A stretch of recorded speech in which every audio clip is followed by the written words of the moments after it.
Precious name of our Lord and Savior Jesus Christ. ನಿಮ್ಮೆಲ್ಲರನ್ನು ಯೇಸು ಕ್ರಿಸ್ತನ ಮಧುರ ನಾಮದಲ್ಲಿ ನಾವು ಸ್ವಾಗತಿಸ್ತೇವೆ. God is so good to us. ದೇವರು ನಮಗೆ ಬಹಳ ಒಳ್ಳೆಯವನಾಗಿದ್ದಾನೆ. Hallelujah. Hallelujah. 9 months it took care. 9 ತಿಂಗಳು ನಮ್ಮನ್ನು ನೋಡ್ಕೊಂಡಿದ್ದಾನೆ. People are afraid, people are falling sick, but God gave us a good health. ಜನರಿಗೆ ಭಯ ಆಗ್ತಾ ಇದೆ, ಜನರು ಕಾಯಿಲೆಯಲ್ಲಿ ಬೀಳ್ತಾ ಇದ್ದಾರೆ, ಆದ್ರೂ ದೇವರು ನಮಗೆ ಒಳ್ಳೆ ಆರೋಗ್ಯ ಕೊಟ್ಟಿದ್ದಾನೆ. Hallelujah. Hallelujah. What a wonderful year it is. ಎಂತ ಅದ್ಭುತವಾಗಿರುವಂತ ವರ್ಷ. Only 3 months left now. ಇನ್ನು 3 ತಿಂಗಳು ಉಳಿದಿದೆ. But great things we have to accomplish for God. ಆದ್ರೆ ದೇವರಿಗಾಗಿ ದೊಡ್ಡ ವಿಷಯಗಳನ್ನು, ದೊಡ್ಡ ಸಂಗತಿಗಳನ್ನು ಮಾಡಬೇಕು. Please turn your Bible to Book of Psalms. ಇವಾಗ ನಿಮ್ಮ ಬೈಬಲ್ ಅನ್ನು ಕೀರ್ತನೆಗಳ ಪುಸ್ತಕಕ್ಕೆ ತಿರುಗಿಸ್ರಿ. 3rd chapter. ಕೀರ್ತನೆಗಳು 3ನೇ ಅಧ್ಯಾಯ verse 3. 3ನೇ ವಾಕ್ಯ. Psalms 3:3. ಕೀರ್ತನೆಗಳು 3ನೇ ಅಧ್ಯಾಯ 3ನೇ ವಾಕ್ಯ. It is a wonderful faith confession. ಇದು ಬಹಳ ಅದ್ಭುತವಾಗಿರುವಂತ ನಂಬಿಕೆಯ ಅರಿಕೆಯಾಗಿದೆ. In one confession 3 promises are there. ಈ ಒಂದು ಅರಿಕೆಯಲ್ಲಿಯೇ 3 ವಾಗ್ದಾನಗಳಿವೆ. Hallelujah. Hallelujah. But thou, O Lord, art a shield for me, my glory and the lifter up of my head. ಆದರೂ ಯೆಹೋವನೇ, ನೀನು ನನ್ನನ್ನು ಕಾಯುವ ಗುರಾಣಿ, ನೀನು ನನ್ನ ಗೌರವಕ್ಕೆ ಆಧಾರನು, ನನ್ನ ತಲೆಯನ್ನು ಎತ್ತುವಂತೆ ಮಾಡುವವನೂ ಆಗಿದ್ದಿ. Hallelujah. Here David is talking to God. ಇಲ್ಲಿ ನೋಡಿ, ದಾವೀದನು ದೇವರೊಟ್ಟಿಗೆ ಮಾತಾಡ್ತಾ ಇದ್ದಾನೆ. Lord, you are a shield for me, you are my glory, you are the lifter of my head. ಆತನ ದೇವರಿಗೆ ಹೇಳ್ತಾ ಇದ್ದಾನೆ, ದೇವರೇ ನೀ ನನಗೆ ಗುರಾಣಿ ಆಗಿದ್ದಿ, ನನಗೆ ಗೌರವವಾಗಿದ್ದಿ, ನನಗೆ ಮಹಿಮೆ ಆಗಿದ್ದಿ, ನನ್ನ ತಲೆಯನ್ನು ಎತ್ತುವಾತನಾಗಿದ್ದಿ. Hallelujah. Hallelujah. Say in English, God is my shield. God is my glory. God is the lifter of my head. ಕನ್ನಡದಲ್ಲಿ ಹೇಳೋಣ, ದೇವರು ನನ್ನ ಗುರಾಣಿ ಆಗಿದ್ದಾನೆ, ದೇವರು ನನ್ನ ಮಹಿಮೆ ಆಗಿದ್ದಾನೆ, ನನ್ನ ತಲೆಯನ್ನು ಎತ್ತುವಾತನಾಗಿದ್ದಾನೆ. Now we should understand why he is saying, when he is saying. ಈಗ ನಾವು ಅರ್ಥ ಮಾಡ್ಕೊಳ್ಳೋಣ, ಈ ಮಾತನ್ನು ದಾವೀದನು ಯಾಕೆ ಹೇಳ್ತಾ ಇದ್ದಾನೆ, ಯಾವಾಗ ಹೇಳ್ತಾ ಇದ್ದಾನೆ. When everything is going fine, it is easy to praise the Lord. ನೋಡ್ರಿ, ಎಲ್ಲ ಸರಿಯಾಗಿ ನಡ್ಕೊಂಡು ಹೋದ್ರೆ ದೇವರಿಗೆ ಸ್ತೋತ್ರ ಮಾಡುವಂಥದ್ದು ಬಹಳ ಸುಲಭ. Very easy. You are eating good food, sleeping well, no problem, no finance, lot of money is there. Everything is going fine. Very easy to praise God. ಚೆನ್ನಾಗಿ ಊಟ ಮಾಡ್ತಾ ಇದ್ದೀರಾ, ಚೆನ್ನಾಗಿ ಮಲಗ್ತಾ ಇದ್ದೀರಾ, ಹಣ ಜಾಸ್ತಿ ಇದ್ದಾಗ ಅವಾಗ ದೇವರಿಗೆ ಸ್ತೋತ್ರ ಮಾಡ್ರಿ ಅಂದ್ರೆ ಬಹಳ ಸುಲಭ. But this is different picture here. ಆದ್ರೆ ಇಲ್ಲಿ ಬೇರೆನೇ ಒಂದು ಚಿತ್ರ ಇದೆ. If you read this psalm, it says his own son Absalom chased him out of the palace. ಈ ಅಧ್ಯಾಯದಲ್ಲಿ ನಾವು ಓದಿದ್ರೆ ಅಲ್ಲಿ ಏನ್ ಹೇಳ್ತಿದೆ, ಅವನ ಸ್ವಂತ ಮಗ, ದಾವೀದನ ಸ್ವಂತ ಮಗ ಅಬ್ಸಲೋಮನು ಅವನನ್ನು ಹೊರಗೆ ಓಡಿಸ್ತಾನೆ. For David, challenges are common. He has faced many challenges in life. ದಾವೀದನು ತನ್ನ ಜೀವನದಲ್ಲಿ ಎಷ್ಟೊಂದು ಸವಾಲುಗಳನ್ನು ಎದುರಿಸಿದ, ಅದು ಆತನು ಬಹಳ ಸಾಮಾನ್ಯವಾಗಿತ್ತು. He was not afraid of lion and bear. ದಾವೀದನಿಗೆ ಸಿಂಹ ನೋಡಿ ಅಥವಾ ಕರಡಿ ನೋಡಿ ಭಯ ಆಗ್ತಿರ್ಲಿಲ್ಲ. He was very courageous when he was a young boy. Bible says they took the sheep. He went and fought with the lion and bear, pulled his sheep from the jaws of the mouth of the lion and bear. ಮತ್ತು ಅಲ್ಲಿ ಹೇಳ್ತಿದೇನಂದ್ರೆ, ಆತನು ಚಿಕ್ಕವನಾಗಿದ್ದಾಗ ಆತನ ಕುರಿ ಸಿಂಹದ ಬಾಯೊಳಗಿರುವಾಗ ಆ ಸಿಂಹದ ಬಾಯೊಳಗಿಂದ ತನ್ನ ಕುರಿಮರಿಯನ್ನು ಹೊರಗೆ ತಂದ. He had no fear of death. ಮರಣದ ಭಯನೇ ಇರ್ಲಿಲ್ಲ ದಾವೀದನಿಗೆ. He is a fearless person. ಆತನು ಧೈರ್ಯಶಾಲಿಯಾಗಿದ್ದ, ಭಯ ಇಲ್ಲದಂತ ವ್ಯಕ್ತಿಯಾಗಿದ್ದ. He had no fear when he faced Goliath. ಗೋಲಿಯಾತನನ್ನು ಎದುರಿಸಿದಾಗ ಭಯನೇ ಇರ್ಲಿಲ್ಲ. The whole country was scared. ಇಡೀ ದೇಶವೇ ಭಯ ಪಡ್ತಾ ಇತ್ತು. The whole Israelites army was scared. ಇಸ್ರಾಯೇಲರ ಇಡೀ ಸೈನ್ಯವೇ ಭಯ ಪಡ್ತಾ ಇತ್ತು. This guy was not scared. ಆದ್ರೆ ದಾವೀದನು ಭಯ ಪಡ್ಲಿಲ್ಲ. Because he had a revelation who is his God. ಆತನು ಅಂಜಲಿಲ್ಲ, ಯಾಕೆಂದ್ರೆ ಆತನ ದೇವರು ಯಾರಂತ ಆತನಿಗೆ ಪ್ರಕಟಣೆ ಇತ್ತು, ಗೊತ್ತಿತ್ತು. He is not a small boy. ಅದಕ್ಕಾಗಿ ದಾವೀದನು ಚಿಕ್ಕ ಹುಡುಗ ಅಲ್ಲ. He is the most experienced person. He faced the enemies. He has overcome the challenges. ದಾವೀದನಿಗೆ ಎಷ್ಟೊಂದು ಅನುಭವಗಳಾಗಿದ್ವು, ಆತನ ಎಷ್ಟೊಂದು ಸವಾಲುಗಳನ್ನು ಎದುರಿಸಿ ಜಯ ಹೊಂದಿದ್ದಾನೆ. And Saul wants to kill him. ಈಗ ಸೌಲನು ಕೂಡ ಆತನನ್ನು ಸಾಯಿಸಬೇಕು ಅಂತ ಇದ್ದ. He was hiding under the cave. ಅವಾಗ ಆತನು ಗುಹೆ ಒಳಗೆ ಅಲ್ಲಿ ಬಚ್ಚಿಟ್ಕೊಂಡಿದ್ದ. Now after the Saul's death he became a king. ಸೌಲನು ಸತ್ತ ಮೇಲೆ ದಾವೀದನು ರಾಜನಾದ. Hallelujah. But after becoming a king, at least you should relax. ನೋಡ್ರಿ, ರಾಜ ಆದಲ್ಲ, ಆದ್ಮೇಲಾದ್ರೂ ಆತನ ಚೆನ್ನಾಗಿ ಆರಾಮಾಗಿ ಇರ್ಬೇಕಾಗಿತ್ತಲ್ಲ. Yes or no? ಹೌದಾ ಇಲ್ಲ? But his son wants to become a king and chased him out. ಆತನ ಸ್ವಂತ ಮಗ ರಾಜ ಆಗ್ಬೇಕು ಅಂತ ದಾವಿದನನ್ನು ಹೊರಗೆ ಹಾಕ್ತಾರೆ. Now he can't kill his son. ಈಗ ದಾವಿದನು ತನ್ನ ಸ್ವಂತ ಮಗನನ್ನು ಸಾಯಿಸಕ್ಕಾಗಲ್ಲ. He was not afraid of fear, afraid of death. ಮರಣದ ಭಯ ಆತನಿಗೆ ಇರ್ಲಿಲ್ಲ. But his problem is his own son is against him. His own son wants to kill him. ಆದ್ರೆ ಆತನಲ್ಲಿ ಇರುವಂತ ಒಂದ್ ಸಮಸ್ಯೆ ಏನಂದ್ರೆ ತನ್ನ ಸ್ವಂತ ಮಗನೇ ಆತನಿಗೆ ಕೊಲ್ಬೇಕು ಅಂತ ಬಯಸ್ತಾ ಇದ್ದಾನೆ. ಆತನ ವಿರುದ್ಧವಾಗಿ ನಿಂತಿದ್ದಾನೆ. Hallelujah. You understand the problem, magnitude of the problem. ಈ ಸಮಸ್ಯೆ ಎಷ್ಟು ದೊಡ್ಡದಂತ ಅರ್ಥ ಆಗ್ತಾ ಇದೆಯಾ? That's why we'll read verse 1 and 2. ಅದಕ್ಕಾಗಿ 1-2 ಓದ್ಕೊಳ್ಳೋಣ. ವಾಕ್ಯ 1-2. Lord, how are they increased that trouble me? Many are they that rise up against me. Many there be which say of my soul, there is no help for him in God. ಯೆಹೋವನೇ, ನನ್ನ ವಿರೋಧಿಗಳು ಎಷ್ಟೋ ಹೆಚ್ಚಾಗಿದ್ದಾರೆ, ನನಗೆ ವೈರಿಗಳಾಗಿ ನಿಂತವರು ಬಹಳ ಮಂದಿ. ಅನೇಕರು ನನ್ನ ವಿಷಯದಲ್ಲಿ ಅವನಿಗೆ ದೇವರಿಂದ ಸಹಾಯವೂ ಆಗುವುದೇ ಇಲ್ಲವೆಂದು ಹೇಳಿಕೊಳ್ಳುತ್ತಾರೆ. This story is there in the first Samuel. If you read it, you will see it. ಈ ಕತೆ, ಈ ಭಾಗದ ಒಂದು ಕತೆ, ಅದು ಮೊದಲನೇ ಸಾಮ್ವೇಲ್ ಅಲ್ಲಿ ಇದೆ. Many people are telling now over. David life is over, finished. There is no help for him in God. ಅಲ್ಲಿ ದಾವಿದನ್ ಹೇಳ್ತಾ ಇದ್ದಾನೆ, ಅನೇಕರು ಬಹಳ ಜನರು ನನಗೆ ನೋಡಿ ಹೇಳ್ತಾ ಇದ್ದಾರೆ, ಈಗ ದಾವಿದನ್ ಜೀವನ ಮುಗೀತು, ದಾವಿದನ್ಗೆ ದೇವರಿಂದ ಸಹಾಯನೇ ಸಿಗಲ್ಲ. He is telling God, it is not some 1 or 2 people, many are they that rise up against me. ಆತನು ದೇವರಿಗೆ ಹೇಳ್ತಾ ಇದ್ದಾನೆ, ದೇವರೇ 2-3 ಅಲ್ಲ, ಎಷ್ಟೊಂದು ಜನರು, ಬಹಳ ಮಂದಿ ನನ್ನ ವಿರುದ್ಧವಾಗಿ ನಿಂತಿದ್ದಾರೆ. ಒಂದು ಪ್ರಾಬ್ಲಮ್ ಓಕೆನಾ, ಎಷ್ಟೋ ಪ್ರಾಬ್ಲಮ್ ನನ್ನ ಜೀವಿತದಲ್ಲ, ಏನ್ ಮಾಡ್ಬೇಕೋ ಗೊತ್ತಾಗಲ್ಲ. ಅದಕ್ಕೆಲ್ಲ if you compare with David, you are better. Your problem is better. ದಾವಿದನಿಗಿರುವಂತ ಸಮಸ್ಯೆ ನೀವು ಹೋಲಿಕೆ ಮಾಡಿ ನೋಡಿದ್ರೆ ನಿಮ್ಮ ಸಮಸ್ಯೆ ಇನ್ನೂ ಚೆನ್ನಾಗಿ ಉತ್ತಮವಾಗಿದೆ. At least your children are with you. ಕನಿಷ್ಠ ಪಕ್ಷ ನಿಮ್ಮ ಮಕ್ಕಳು ನಿಮ್ಮ ಜೊತೆಯಲ್ಲಾದ್ರೂ ಇದ್ದಾರೆ. But ಆದ್ರೆ he doesn't talk his problem. He is not crying to God, God look at my son, this. No, he is not telling all these things. ದಾವಿದನು ಅಲ್ಲಿ ಅಳ್ತಾ ಇಲ್ಲ, ದೇವರೇ ನನ್ನ ಮಗನ ನೋಡು, ಇದು ನೋಡು, ಅದು ನೋಡು ಅಂತ ಅಳ್ತಾ ಇರ್ಲಿಲ್ಲ. In spite of all these things, ಇದೆಲ್ಲ ಇದ್ರೂನು he is telling, ಆದ್ರೂ ಆತನು ಹೇಳ್ತಾ ಇದ್ದಾನೆ, God you are my shield. ಆದ್ರೂ ಯೆಹೋವನೇ ನೀನೇ ನನ್ನ ಗುರಾಣಿ ಆಗಿ. Hallelujah. Say the Lord you are my shield. Lord you are my shield. ಕರ್ತನೇ ನೀನೇ ನನ್ನ ಗುರಾಣಿ ಆಗಿದ್ದಿ. Means no harm will come nearer to him. ಅದರ ಅರ್ಥ ಏನಂದ್ರೆ ಯಾವ ಹಾನಿಯೂ ಆತನ ಹತ್ರ ಬರುವುದಿಲ್ಲ.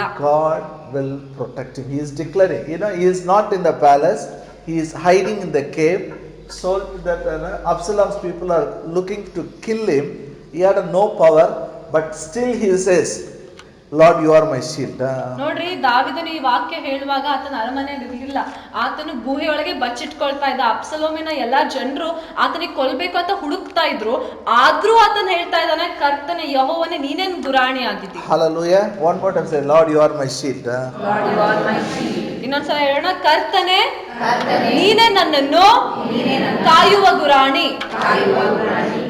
Means devil cannot touch you. ಇದರ ಅರ್ಥ ಏನಂದ್ರೆ ಸೈತಾನನು ನಿಮ್ಮನ್ನು ಮುಟ್ಟಕ್ಕೆ ಆಗಲ್ಲ. Sickness cannot touch you. ಯಾವುದೇ ಕಾಯಿಲೆ, ರೋಗ ನಿಮ್ಮನ್ನು ಮುಟ್ಟಕ್ಕಾಗಲ್ಲ. Tell your neighbor, sickness cannot touch you. ಪಕ್ಕದವರಿಗೆ ಹೇಳಿ, ಕಾಯಿಲೆ ಮುಟ್ಟಕ್ಕಾಗಲ್ಲ. But news channel will tell, be careful. ಆದ್ರೆ ನ್ಯೂಸ್ ನಲ್ಲಿ ಏನ್ ಹೇಳ್ತಾರೆ, ಎಚ್ಚರವಾಗಿರ್ರಿ. But God is my shield. ಆದ್ರೆ ದೇವರು ನಮ್ ಗುರಾಣಿ ಆಗಿದ್ದಾನೆ. Hallelujah. And the New Testament teaches us how to use the shield. ಹೊಸ ಒಡಂಬಡಿಕೆಯಲ್ಲಿ ಈ ಗುರಾಣಿಯನ್ನು ಹೆಂಗ್ ಉಪಯೋಗಿಸಬೇಕು ಅಂತ ಕೂಡ ಕಲಿಸ್ಕೊಳ್ತದೆ. Come with me to Ephesians 6th chapter. ನಾವು ನೋಡ್ಕೊಳ್ಳೋಣ, ಎಫೆಸ 6ನೇ ಅಧ್ಯಾಯ verse 16. 16ನೇ ವಾಕ್ಯ. In the New Testament, this shield is called as a shield of faith. ಹೊಸ ಒಡಂಬಡಿಕೆಯಲ್ಲಿ ಈ ಗುರಾಣಿಗೆ ನಂಬಿಕೆ ಎಂಬ ಗುರಾಣಿ ಎಂದು ಕರೆಯಲ್ಪಡ್ತದೆ. Above all, taking the shield of faith, wherewith you shall be able to quench all the fiery darts of the wicked. ಮತ್ತು ನಂಬಿಕೆ ಎಂಬ ಗುರಾಣಿಯನ್ನು ಹಿಡ್ಕೊಳ್ಳಿರಿ, ಆದುದರಿಂದ ನೀವು ಕೆಡುಕನ ಅಗ್ನಿ ಬಾಣಗಳನ್ನೆಲ್ಲ ಆರಿಸುವುದಕ್ಕೆ ಶಕ್ತರಾಗುವಿರಿ. Shall we repeat in Kannada, please? ಕನ್ನಡದಲ್ಲಿ ನನ್ನಿಂದ ಹೇಳ್ರಿ. ನಂಬಿಕೆ ಎಂಬ ಗುರಾಣಿಯನ್ನು ಹಿಡುಕೊಳ್ಳಿರಿ. ಆದುದರಿಂದ ನೀವು ಕೆಡುಕನ ಅಗ್ನಿ ಬಾಣಗಳನ್ನೆಲ್ಲ ಆರಿಸುವುದಕ್ಕೆ ಶಕ್ತರಾಗುವಿರಿ. One more time. ನಾನು ನಂಬಿಕೆ ಎಂಬ ಗುರಾಣಿಯನ್ನು ಹಿಡಿದುಕೊಳ್ಳುತ್ತೇನೆ. ಕೆಡುಕನ ಅಗ್ನಿ ಬಾಣಗಳನ್ನೆಲ್ಲ ಆರಿಸುವುದಕ್ಕೆ ಶಕ್ತನಾಗಿರ್ತೇನೆ. Hallelujah. You are not ordinary person. ನೀವು ಸಾಮಾನ್ಯ ವ್ಯಕ್ತಿ ಅಲ್ಲ. Bible never says you will not have problem.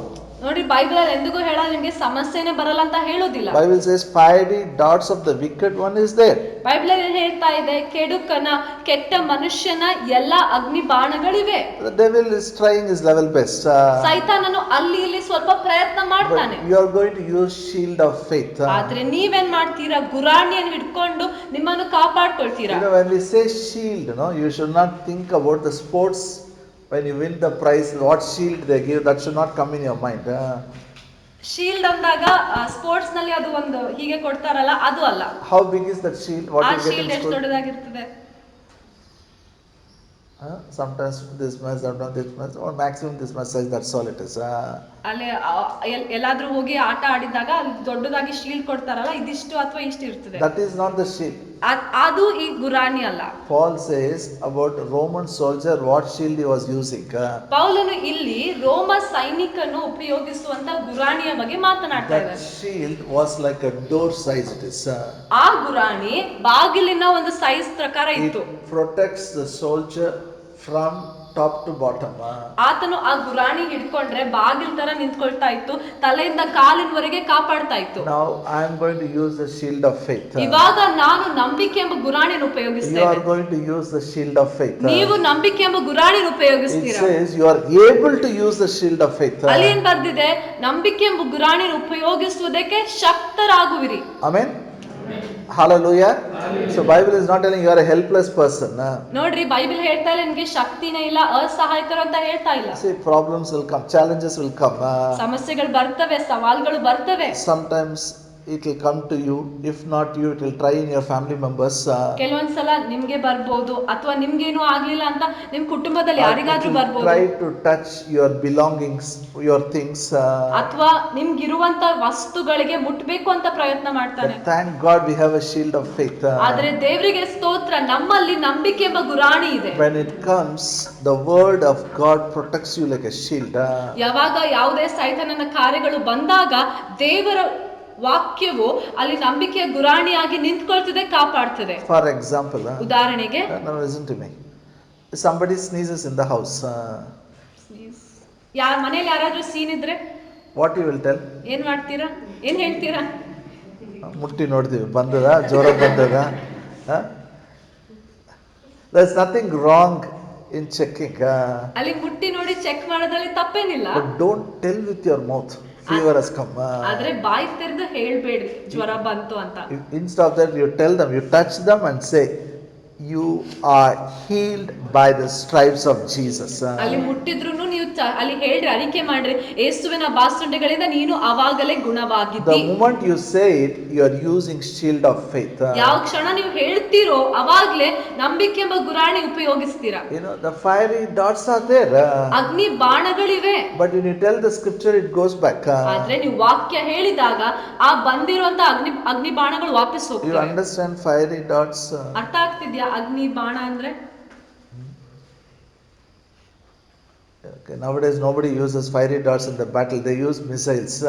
ಈಗಿನ ಕಾಲದಲ್ಲಿ ಯುದ್ಧದಲ್ಲಿ ಬಾಣಗಳನ್ನು ಉಪಯೋಗಿಸಲ್ಲ, ಈಗಿನ ಕಾಲದಲ್ಲಿ ಮಿಸೈಲ್ ಗಳನ್ನು If you have to ಉಪಯೋಗಿಸ್ತಾರೆ. understand, you should see the old movies where how they fight. ಅಗ್ನಿ ಬಾಣಗಳಂತ ಅರ್ಥ ಮಾಡ್ಕೊಳ್ಬೇಕಾದ್ರೆ ಹಳೆಯ picture ನೋಡ್ಬೇಕಾಗ್ತದೆ. Every day something comes. ಉದಾಹರಣೆಗೆ ಪ್ರತಿದಿನ ಏನೋ ಒಂದು ಬರ್ತದೆ. Maybe suddenly one unnecessary expenditure. ಉದಾಹರಣೆಗೆ ಸುಮ್ನೆ ಯಾವುದೋ ಒಂದು ಖರ್ಚು ಬಂದ್ಬಿಡ್ತದೆ. Sometimes the expenditure beyond your ability. ಕೆಲವೊಂದ್ಸಲ ನಿಮ್ ಹತ್ರ ಪೈಸಾ ಇರೋಕ್ಕಿಂತ ಜಾಸ್ತಿನೇ ಖರ್ಚು ಬರ್ತದೆ. What we should do? ಏನ್ ಮಾಡ್ಬೇಕು ಅವಾಗ? We should not keep our hand on the head. Ayyo, we should not tell. ತಲೆ ಮೇಲೆ ಕೈ ಇಟ್ಕೊಂಡು ಅಯ್ಯೋ ಅಂತ ಅಳಬಾರ್ದು. We should tell, my God shall supply all my needs according to his riches and glory through Christ Jesus. ಅವಾಗ ನೀವು ವಾಕ್ಯ ತಗೊಂಡು ಹೇಳ್ಬೇಕು, ನನ್ನ ದೇವರು ತನ್ನ ಪ್ರಭಾವದ ಐಶ್ವರ್ಯಕ್ಕೆ ತಕ್ಕ ಹಾಗೆ ನನ್ನ ಎಲ್ಲಾ ಕೊರತೆಯನ್ನು ನೀಗಿಸುವನು. Say it all of you. ನನ್ನಿಂದ ಹೇಳಿ, ನನ್ನ ದೇವರು ತನ್ನ ಪ್ರಭಾವದ ಐಶ್ವರ್ಯಕ್ಕೆ ತಕ್ಕ ಹಾಗೆ ನನ್ನ ಎಲ್ಲಾ ಬೇಡಿಕೆಗಳನ್ನು ಪೂರೈಸುವನು. You tell this with your mouth. ಬಾಯಿ ತೆರೆದು ಇದನ್ನು ಹೇಳಿದ್ರೆ That fiery dot will not damage you. It will not have impact on you. ಆ ಅಗ್ನಿ ಬಾಣಗಳು, ಸೈತಾನ ತರುವಂತ ಕಾರ್ಯಗಳು ನಿಮ್ಗೆ ಯಾವುದೇ ಹಾನಿ ಮಾಡಲ್ಲ. Hallelujah. So God is your shield. ದೇವರೇ ನಿಮ್ಮ ಗುರಾಣಿ ಆಗಿದ್ದಾನೆ. Then he says, he is my glory. ಮುಂದೆ ವಾಕ್ಯದಲ್ಲಿ ಏನ್ ಹೇಳ್ತಾನೆ? ಆತನು ನನ್ನ ಗೌರವ, ನನ್ನ ಮಹಿಮೆ ಆಗಿದ್ದಾನೆ. He is your honor. ಆತನು ನಿಮ್ಮ ಗೌರವ ಆಗಿದ್ದಾನೆ. You are not the most insignificant person. You are supposed to have the honor. ನೀವು ಮುಖ್ಯತೆ ಇಲ್ಲದಂತ ವ್ಯಕ್ತಿ ಅಲ್ಲ, ನಿಮಗೆ ಗೌರವ ಇದೆ, ನೀವು ಮುಖ್ಯ ವ್ಯಕ್ತಿಗಳಾಗಿದ್ದೀರಿ. Sometimes you go somewhere, people call you friend and put garland and shawl. That is a honor. ಕೆಲವೊಂದ್ಸಲ ಜನರು ಎಲ್ಲಾದ್ರೂ ಹೋದ್ರೆ ಅಲ್ಲಿ ಮುಂದೆ ಕರೆದು ಶಾಲ್ ಹಾಕ್ತಾರೆ, ಗಾರ್ಲೆಂಡ್ ಹಾಕ್ತಾರೆ, ಅದು ಗೌರವ ಕೊಟ್ಟಿದ ಹಾಗೆ, ಸನ್ಮಾನಿಸಿದ ಹಾಗೆ. But here it is not talking about shawl and garland. ಆದ್ರೆ ಈ ವಾಕ್ಯದಲ್ಲಿ ಗಾರ್ಲೆಂಡ್ ಹಾಕುವಂತದ್ದು, ಶಾಲ್ ಹಾಕುವಂತದ್ದು It ಅದ್ರ is ಬಗ್ಗೆ not ಅಲ್ಲ. talking about stage. ಸ್ಟೇಜ್ ಮೇಲೆ God himself is your honor. ದೇವರು ತಾನೇ ನಿಮ್ಮ ಗೌರವ ಆಗಿದ್ದಾನೆ. Hallelujah. Say, God is my honor. God is my glory. ದೇವರು ನನ್ನ ಮಹಿಮೆ ಆಗಿದ್ದಾನೆ, ದೇವರು ನನ್ನ ಗೌರವ ಆಗಿದ್ದಾನೆ. This is ultimate honor. It is. ನೋಡ್ರಿ, ಈ ಗೌರವ ಎಲ್ಲದಕ್ಕಿಂತ ಉನ್ನತವಾಗಿದೆ. There is nothing more than this, nothing less than this. It is something big. It is nothing more than this. Ultimate honor. God himself is your glory. God himself is your honor. ಈ ಗೌರವ ಇಷ್ಟು ಉನ್ನತವಾಗಿದೆ, ಅದರ ಮೇಲೆ ಯಾವುದಿಲ್ಲ. ದೇವರು ತಾನೇ ನಿಮ್ ಗೌರವ ಆಗಿದ್ದಾನೆ, ಮಹಿಮೆ ಆಗಿದ್ದಾನೆ. Then it says, my God is the lifter of my head. ಮುಂದೆ ಹೇಳ್ತಾನೆ, ನನ್ನ ದೇವರು ನನ್ನ ತಲೆಯನ್ನು ಎತ್ತುವಾತನು. Say in Kannada, all of you. ನನ್ನಿಂದ ಹೇಳಿ, ನನ್ನ ದೇವರು ನನ್ನ ತಲೆಯನ್ನು ಮೇಲಕ್ಕೆತ್ತುವಾತನು. ನನ್ನ ದೇವರು ನನ್ನ ತಲೆಯನ್ನು ಮೇಲಕ್ಕೆತ್ತುವಾತನು. Why he will lift the head? ಯಾಕೆ ತಲೆ ಮೇಲಕ್ಕೆತ್ತಾನೆ? Because it has gone down. ಯಾಕಂದ್ರೆ ತಲೆ ಕೆಳಗೆ ಹೋಗಿದೆ. Own son wants to kill him. ದಾವೀದನ ಸ್ವಂತ ಮಗನೇ ಆತನನ್ನು ಸಾಯಿಸಬೇಕು ಅಂತ ಪ್ರಯತ್ನ Many ಮಾಡ್ತಾರೆ. people are talking what type of father he is. ಬಹುಶಃ ಅಲ್ಲಿ ಜನರು ಸುತ್ತಮುತ್ತಲಿರೋ ಮಾತಾಡ್ತಿರ್ಬೋದು, ಎಂತ ತಂದೆ ಆಗಿದ್ದಾನೆ ಈತನು. Shame and insult. ಎಷ್ಟೊಂದು ಅಪಮಾನ, ನಾಚಿಕೆ. He is not talking about shame and insult.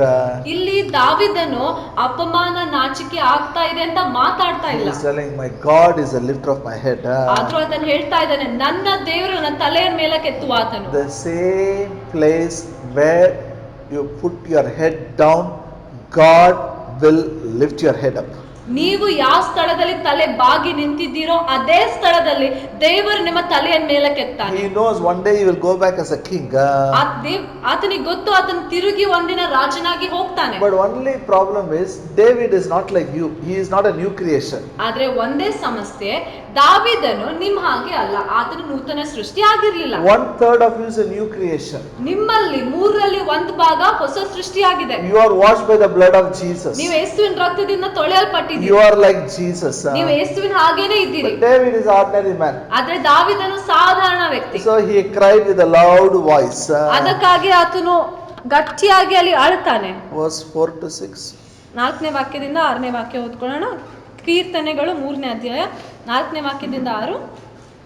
ನಾನು ಯೆಹೋವನಿಗೆ ಮೊರೆ ಇಡುವಾಗ ಆತನು ತನ್ನ ಪರಿಶುದ್ಧ ಪರ್ವತದಿಂದ ಸದುತ್ತರವನ್ನು ಅನುಗ್ರಹಿಸುತ್ತಾನೆ. ಯೆಹೋವನು ನನ್ನನ್ನು ಕಾಪಾಡುವವನಾದ್ದರಿಂದ ನಾನು ಮಲಗಿಕೊಂಡು ನಿದ್ದೆ ಮಾಡಿ ಸುಖವಾಗಿ ಎಚ್ಚರಗೊಂಡೆನು. ನನ್ನ ಸುತ್ತಲೂ ಸನ್ನದ್ಧರಾಗಿ ನಿಂತಿರುವ ಸಾವಿರಾರು ವೈರಿಗಳಿಗಾದರೂ ನಾನು ಹೆದರೇನು. Hallelujah. What a man he is. ನೋಡ್ರಿ, ಎಂತ ಮನುಷ್ಯನು ದಾವೀದನು. First he cried, he prayed, he said, God answered my prayer. ಮೊದಲನೇದಾಗಿ ಆತನು ಆಮೇಲೆ ಹೇಳ್ತಾನೆ, ದೇವರು ನನ್ನ ಪ್ರಾರ್ಥನೆಗೆ ಉತ್ತರ ಕೊಟ್ಟ. Then he is telling, I slept nicely. ನೋಡ್ರಿ, 5ನೇ ವಾಕ್ಯದಲ್ಲಿ ಏನ್ ಹೇಳ್ತಾ ಇದ್ದಾನೆ? ನಾನು ಚೆನ್ನಾಗಿ ಮಲ್ಕೊಂಡೆ. Hello. Can you think about man sleeping in cave when people are roaming here and there, when to come and kill him? ಊಹಿಸ್ಕೊಳ್ಬೋದಾ? ಆತನ ಸುತ್ತಮುತ್ತಲು ಜನರು ಇವನಿಗೆ ಎಲ್ಲಿ ಹುಡ್ಕೊಂಡು ಸಾಯಿಸ್ಬೇಕು ಅಂತ ಹುಡುಕುವಾಗ ಈ ಮನುಷ್ಯ ಗುಹೆಯಲ್ಲಿ ಮಲ್ಕೊಂಡಿದ್ದಾನೆ. Hallelujah. Little problem. We don't sleep, we sit, what will happen, what will happen, what will happen, what will happen, we think. ಸ್ವಲ್ಪ ಸಮಸ್ಯೆ ಬಂದ್ರೇನೆ ನಾವು ಮಲ್ಗುವುದಿಲ್ಲ, ಏನಾಗ್ತದೋ ಅಂತ ಚಿಂತೆ ಮಾಡ್ಕೊಂಡೇ ಇರ್ತೀವಿ. And we blame the people, why are you sleeping? How can you sleep? ಮತ್ತೆ ಸುತ್ತಮುತ್ತಲಿರುವಂತ ಜನರಿಗೂ ನಾವು ದೂರ ಹೇಳ್ತೇವೆ, ಏನಂದ್ರೆ ಇಷ್ಟು ಸಮಸ್ಯೆ ಇದ್ರು ಹೆಂಗ್ ಮಲ್ಕೋತಿ? Hello, are you here? Sometimes I used to tell my children, how can you sleep? How can you sleep when exam is there? I said, because we think if some challenge is there, we should not sleep. ನನ್ನ ಮಕ್ಕಳು exam ಬರೆಯುವಂತ ಸಮಯದಲ್ಲಿ ನಾನು ಕೇಳ್ತಾ ಇದ್ದೆ, ಯಾಕೆ ಹೆಂಗ್ ಮಲ್ಕೋತಿ, ಇಷ್ಟೊಂದಿದೆ ಓದಕ್ಕೆ ಅಂತ. But they say 10,000 people are around me, I am not afraid, still I'll sleep. ಆದ್ರೆ ಇಲ್ಲಿ ನೋಡ್ರಿ, ದಾವೀದನು 10,000 ವೈರಿಗಳು ನನ್ನ ಸುತ್ತಮುತ್ತಲಿದ್ದಾರೆ, ಆದ್ರೂ ನಾನು ಭಯ ಪಡುವುದಿಲ್ಲ, ನಾನು ಮಲಗ್ತೇನೆ. So they say this is called as a morning song. When he got up morning, he sang it. ಅದಕ್ಕಾಗಿ ಈ ಒಂದು ಕೀರ್ತನೆಯನ್ನು ಮುಂಜಾನೆಯ ಹಾಡ ಅಂತ ಕರೀತಾರೆ. Hallelujah. He will sleep nicely. He will get up and say, God, you are my shield, Lord. You are my glory. You are the lifter of my head. ಆತನ ಚೆನ್ನಾಗಿ ಮಲಗ್ಬಿಟ್ಟು ಮುಂಜಾನೆ ಎದ್ದೆ ಹೇಳ್ತಾನೆ ಏನಂದ್ರೆ, ದೇವರೇ ನೀನು ನನ್ನ ಗುರಾಣಿ ಆಗಿದ್ದಿ, ನನ್ನ ತಲೆಯನ್ನು ಎತ್ತುವಾತ, ನನ್ನ ಮಹಿಮೆ ಗೌರವ ಆಗಿದೆ. And verse 8 he concludes, salvation belongs unto the Lord and thy blessing is upon that people. 8ನೇ ವಾಕ್ಯದಲ್ಲಿ ಕೊನೆಯದಾಗಿ ಹೇಳ್ತಾನೆ, ರಕ್ಷಣೆಯು ಯೆಹೋವನಿಂದಲೇ ಉಂಟಾಗುವುದು, ನಿನ್ನ ಆಶೀರ್ವಾದವು ನಿನ್ನ ಪ್ರಜೆಯ ಮೇಲೆ ಇರಲಿ. Hallelujah. Again I'm telling, he is not talking all these things by sleeping in the palace, by sleeping in the bed. ನೋಡ್ರಿ, ಈ ಮಾತುಗಳನ್ನೆಲ್ಲ ದಾವೀದನು ಅರಮನೆಯಲ್ಲಿ ಮಲ್ಕೊಂಡು ಹಾಸಿಗೆ ಮೇಲೆ ಮಲಗಿ ಮಾತಾಡ್ತಾ ಇಲ್ಲ. When everything is going wrong, he is telling salvation belongs to the Lord. Lord, you will protect, Lord. You will bless your people. ಎಲ್ಲವೂ ತಪ್ಪಾಗಿ ನಡೆದ್ರೂ ಆತನ ಹೇಳ್ತಾ ಇದ್ದಾನೆ, ರಕ್ಷಣೆಯು ನಿನ್ನಿಂದಲೇ ಉಂಟಾಗ್ತದೆ, ನೀನು ನನ್ನನ್ನು ಕಾಪಾಡ್ತಿ ಅಂತ ಗೊತ್ತು ದೇವ್ರೆ. Hallelujah. So every day get up and declare, say, look to the Lord and say, Lord, you are my shield. You are my glory. You are the one who lifts up my head. ಪ್ರತಿದಿನ ಎದ್ದು ನೀವು ಹೇಳ್ರಿ ಏನಂದ್ರೆ, ದೇವ್ರೆ ನೀ ನನ್ನ ಗುರಾಣಿ ಆಗಿದ್ದಿ, ನನ್ನ ಗೌರವ ಮಹಿಮೆ ಆಗಿದ್ದಿ, ನನ್ನ ತಲೆಯನ್ನು ಮೇಲಕ್ಕೆ ಎತ್ತುವಾತ. Shall we all tell it in Kannada one more time? ಇನ್ನೊಂದ್ಸಲ ಹೇಳೋಣ, ದೇವರೇ ನೀನು ನನ್ನ ಗುರಾಣಿ ಆಗಿದ್ದಿ, ನನ್ನ ಮಹಿಮೆ ಆಗಿದ್ದಿ, ನನ್ನ ಗೌರವ ಆಗಿದ್ದಿ, ನನ್ನ ತಲೆಯನ್ನು ಮೇಲಕ್ಕೆತ್ತುವಾತನು. Hallelujah. Maybe you have a lot of problems. ಬಹುಶಃ ನಿಮ್ಗೆ ಎಷ್ಟೊಂದು ಸಮಸ್ಯೆಗಳಿರ್ಬೋದು. There is one more psalm. He sang in the same place. Cave only he sang when the sun chased him out. I'll tell the first verse and I'll close it. ಇದೇ ಸ್ಥಿತಿಯಲ್ಲಿ ಇದ್ದಾಗ ಇನ್ನೊಂದು ಕೀರ್ತನೆಯನ್ನು ಬರೆದಿದ್ದಾನೆ. Maybe I believe this he sang in the morning. ನಾನು ನಂಬ್ತೇನೆ ಈ ವಾಕ್ಯ ಆತನ ಬೆಳಗ್ಗೆ ಹಾಡಿರ್ಬೇಕು. Then he was a singer. Always he was singing songs. ನೋಡಿ, ದಾವೀದನು ಹಾಡುಗಾರನಾಗಿದ್ದ, ಯಾವಾಗ್ಲೂ ಹಾಡುಗಳನ್ನು ಹಾಡ್ತಾನೆ ಇರ್ತಿದ್ದ. When he got up, he sang the song. ಆತನ ಎದ್ದಾಗ ಹಾಡಿದ. Then again he was singing one more song. ಮತ್ತೆ ಇನ್ನೊಂದು ಹಾಡನ್ನು ಹಾಡ್ತಾನೆ. Same time, same period when his son was chasing him to kill him. ಇದೇ ಒಂದು ಸಮಯದಲ್ಲಿ ಆತನ ಮಗ ಆತನ ಸಾಯಿಸಬೇಕು ಅಂತ ಹಿಂದೆ ಹತ್ತಿದಾಗ ಅದೇ ಸಮಯದಲ್ಲಿ ಇನ್ನೊಂದು ಹಾಡ ಬರೀತಾನೆ. Psalm 34 verse 1. ನಾವು ನೋಡ್ಕೊಳ್ಳೋಣ, ಕೀರ್ತನೆ 34 ಮೊದಲನೇ ವಾಕ್ಯ. I will bless the Lord at all times. His praise shall continually be in my mouth. ನಾನು ಯೆಹೋವನನ್ನು ಎಡಬಿಡದೆ ಕೊಂಡಾಡುವೆನು, ಆತನ ಸ್ತೋತ್ರವು ಯಾವಾಗಲೂ ನನ್ನ ಬಾಯಿಯಲ್ಲಿ ಇರುವುದು. Say it in Kannada, all of you. ನನ್ನಿಂದ ಹೇಳಿ ಗಟ್ಟಿಯಾಗಿ, ನಾನು ಯೆಹೋವನನ್ನು ಎಡಬಿಡದೆ ಕೊಂಡಾಡುವೆನು, ಆತನ ಸ್ತೋತ್ರವು ಯಾವಾಗಲೂ ನನ್ನ ಬಾಯಲ್ಲೇ ಇರುವುದು. Hallelujah. A man sleeping in the cave and singing this song. ನೋಡ್ರಿ, ಊಹಿಸ್ಕೊಳ್ರಿ, ಒಬ್ಬ ಮನುಷ್ಯನು ಆತನ ಗುಹೆಯಲ್ಲಿ ಮಲ್ಕೊಂಡಿದ್ದಾನೆ, ಎದ್ದ ಮೇಲೆ ಈ ಹಾಡನ್ನು ಹಾಡ್ತಾ ಇದ್ದಾನೆ. Thousands of enemies are around him. They are trying to kill him. ಆತನ ಸುತ್ತಲೂ ಸಾವಿರ ಜನ ವೈರಿಗಳಿದ್ದಾರೆ, ಆತನಿಗೆ ಕೊಲ್ಬೇಕು ಅಂತ ಬಯಸ್ತಾರೆ. How many of you feel when you have a problem, it is difficult to praise the Lord? ಎಷ್ಟು ಜನರಿಗೆ ಅನಿಸ್ತದೆ ಸಮಸ್ಯೆಗಳಿದ್ದಾಗ ದೇವರಿಗೆ ಸ್ತೋತ್ರ ಮಾಡು ಅಂತ ಹೇಳಿದ್ರೆ ಅದು ಕಷ್ಟ. It's not easy. Such a problem, what to praise the Lord, what to thank the Lord. ಇಷ್ಟು ಸಮಸ್ಯೆ ಇದ್ದಾಗ ದೇವರಿಗೆ ಏನ್ ಸ್ತೋತ್ರ ಹೇಳಿ? That is the attitude you should have. It's a positive attitude you should have. ಆದ್ರೆ ಇಂತಹ ಒಂದು ವರ್ತನೆ ಇರ್ಬೇಕು, ಇಂತಹ ಸ್ವಭಾವ ಇರ್ಬೇಕು. ಏನಂದ್ರೆ I call this is winning attitude. ನಾನ್ ನಂಬ್ತೇನೆ ಇದು ಗೆಲ್ಲುವಂತಹ ಸ್ವಭಾವ. Say this is winning attitude. Say in English, I will bless the Lord at all times. His praise shall continually be in my mouth.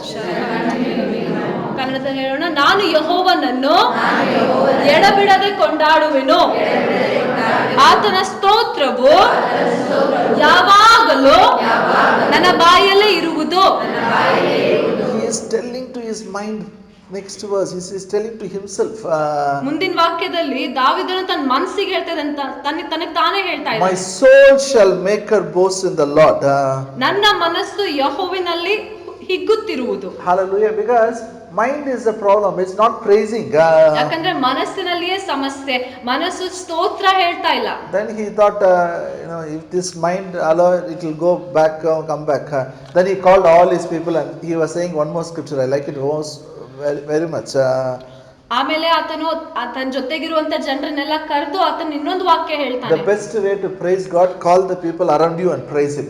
ಉತ್ತಮವಾದಂತ ರೀತಿಯಲ್ಲಿ ಸ್ತೋತ್ರ ಮಾಡ್ಬೇಕಾದ್ರೆ ನಿಮ್ ಜೊತೆಲಿರುವಂತ ಜನರನ್ನ ಕರೆದು ಸ್ತೋತ್ರ ಮಾಡಿ. Praise alone, your mind will go somewhere. ನೀವು ಒಬ್ಬಂಟಿಗರಾಗಿಯೇ ಸ್ತೋತ್ರ ಮಾಡಿದ್ರೆ, ಆರಾಧನೆ ಮಾಡಿದ್ರೆ ಮನಸ್ಸು ಎಲ್ಲೆಲ್ಲೋ Call ಹೋಗ್ತದೆ. your family, come, let's all praise Him. ನಿಮ್ ಕುಟುಂಬ ಜನರನ್ನ ಕರೆದು ಸ್ತೋತ್ರ ಮಾಡಿ ಅಂತ He ಹೇಳಿ. says, oh, magnify the Lord with me. Let us exalt His name together. Verse 3. ಮೂರನೇ ವಾಕ್ಯ ನೋಡ್ಕೊಳ್ಳೋಣ. ನನ್ನೊಡನೆ ಯೆಹೋವನನ್ನು ಕೊಂಡಾಡಿರಿ, ನಾವು ಒಟ್ಟಾಗಿ ಆತನ ಹೆಸರನ್ನು ಘನಪಡಿಸೋಣ. ನನ್ನಿಂದ ಹೇಳ್ತೀರಾ? ನನ್ನೊಡನೆ ಯೆಹೋವನನ್ನು ಕೊಂಡಾಡಿರಿ, ನಾವು ಒಟ್ಟಾಗಿ ಆತನ ಹೆಸರನ್ನು ಘನಪಡಿಸೋಣ. ನನ್ನೊಡನೆ ಯೆಹೋವನನ್ನು ಕೊಂಡಾಡಿರಿ, ನಾವು ಒಟ್ಟಾಗಿ ಆತನ ಹೆಸರನ್ನು ಘನಪಡಿಸೋಣ. What I compare, how I compare the scripture with what type of thing?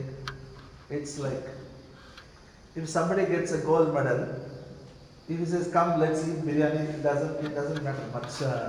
ನಾನು ಯಾವ ರೀತಿಯಾಗಿ ಇದನ್ನು ಹೋಲಿಸ್ತೇನೆ ಅಂದ್ರೆ, ಯಾರಿಗಾದ್ರೂ ಒಂದು ಗೋಲ್ಡ್ ಮೆಡಲ್ ಸಿಕ್ಕಿದ್ರೆ ಬನ್ರಿ ನಾವೆಲ್ಲರೂ ಸೇರಿ ಬಿರಿಯಾನಿ ತಿನ್ನೋಣ ಅಂದ್ರೆ everybody will go to eat. You will also gold medal, no? We will eat biryani. Gold medal ಸಿಕ್ತಲ್ಲಪ್ಪ ಅಂತ ಎಲ್ಲರೂ ಬಿರಿಯಾನಿ ತಿನ್ನಕ್ ಹೋಗ್ತಾರೆ. If somebody fails in 10th standard, calls everybody, "Come, let's eat biryani," how it will be? ಆದ್ರೆ ಯಾರಾದ್ರೂ 10ನೇ class ಅಲ್ಲಿ fail ಆದ್ರೆ ಬರ್ರಿ ಬಿರಿಯಾನಿ ತಿನ್ನೋಣ ಅಂದ್ರೆ ಹೆಂಗಿರ್ತದೆ? That is what this says. Come, let's boast the Lord. Let's magnify the Lord. Let's celebrate the Lord. ಅದೇ ಇದು ಆಗಿದೆ. ನಾವು ಕರ್ತನನ್ನು ಘನಪಡಿಸೋಣ, ಕರ್ತನಲ್ಲಿ ಆಚರಣೆ ಮಾಡೋಣ. No matter what I am today, no matter what type of problem I have, I will bless the Lord at all times. His praise shall continually be in my mouth. ನಾನು ಇವತ್ತು ಯಾವ ಸ್ಥಿತಿಯಲ್ಲಿ ಇದ್ದೀನೋ ಪರವಾಗಿಲ್ಲ, ಅದು ಮುಖ್ಯವಾಗಿಲ್ಲ, ಆದ್ರೂ ಯೆಹೋವನನ್ನು ಯಾವಾಗಲೂ ಸ್ತೋತ್ರ ಮಾಡ್ತೇನೆ. ಆತನ ಸ್ತೋತ್ರ ನನ್ನ ಬಾಯಲ್ಲಿ ಯಾವಾಗಲೂ ಇರುತ್ತದೆ. I will magnify the Lord. ನಾನು ಯೆಹೋವನನ್ನು ಘನಪಡಿಸುವೆನು. Hallelujah. I will celebrate the Lord. ನಾನು ಯೆಹೋವನನ್ನು ಕರ್ತನನ್ನು ನಾನು ಆಚರಿಸುವೆನು. I don't know what all challenges you have. ನನಗೆ ಗೊತ್ತಿಲ್ಲ ಇವಾಗ ನಿಮ್ಮ ಜೀವನದಲ್ಲಿ ಏನೇನ್ ಸವಾಲುಗಳಿವೆ. If I tell all my challenges, you'll be thinking, my God, so much is there. ಆದ್ರೆ ನನ್ನ ಸವಾಲುಗಳು ನಾನು ಎಲ್ಲ ನಿಮ್ಗೆ ಹೇಳ್ಕೊಂತಿದ್ರೆ ನೀವು ಹೇಳ್ತೀರಾ ಇಷ್ಟೊಂದು ಅಂತ. You will think your problem is nothing. ಅವಾಗ ನಿಮ್ಗೆ ಅನಿಸ್ತದೆ ನಿನ್ನ ಸಮಸ್ಯೆ ಏನೂ ಇಲ್ಲ. But we have one thing to do. ಆದ್ರೆ ನಮ್ಮೆಲ್ಲರಿಗೆ ಮಾಡೋದಕ್ಕಾಗಿ ಒಂದ್ ಕೆಲಸ. Shall we all stand up? ನಾವೆಲ್ಲರೂ ಎದ್ದು ನಿಂತ್ಕೊಳ್ಳೋಣ. Say, Father, you are my shield. You are my glory. You are the lifter of my head. ನಾವು ಕೈ ಎತ್ತಿ ಹೇಳೋಣ. ಕರ್ತನೆ, ತಂದೆಯೇ, ನೀ ನನ್ನ ಗುರಾಣಿ ಆಗಿದ್ದಿ, ನನ್ನ ಮಹಿಮೆಯಾಗಿದ್ದಿ, ನನ್ನ ಗೌರವವಾಗಿದ್ದಿ, ನನ್ನ ತಲೆಯನ್ನು ಮೇಲಕ್ಕೆತ್ತುವವನಾಗಿದ್ದಿ. David cannot call God as a father. ನೋಡ್ರಿ, ದಾವೀದನು ದೇವರಿಗೆ ತಂದೆ ಅಂತ ಕರೆಯಕ್ಕಾಗ್ಲಿಲ್ಲ. So he is telling, Lord, you are my, he said. ಅದಕ್ಕಾಗಿ ಆತನ ಎಲ್ಲಾ ಕಡೆ ಯೆಹೋವನೇ ಯೆಹೋವನೇ ಅಂತ ಹೇಳ್ತಾನೆ. But today he is our father. ಆದ್ರೆ ಇವಾಗ ದೇವ್ರು ನಮ್ ತಂದೆ ಆಗಿದ್ದಾನೆ. Lift up both the hands and say it. ಎರಡು ಕೈಗಳ ಮೇಲಕ್ಕೆ ಎತ್ತಿ ಹೇಳೋಣ. Father, you are my shield. You will protect me from all evil. You are my glory. You are the one who lifts up my head. ತಂದೆಯೇ, ನೀನು ನನ್ನ ಗುರಾಣಿ ಆಗಿದ್ದಿ, ಎಲ್ಲಾ ಕೆಟ್ಟತನದಿಂದ ನನ್ನನ್ನು ಕಾಯುವಾತನು, ನನ್ನ ಮಹಿಮೆಯಾಗಿದ್ದಿ, ನನ್ನ ತಲೆಯನ್ನು ಮೇಲಕ್ಕೆತ್ತುವಾತನು.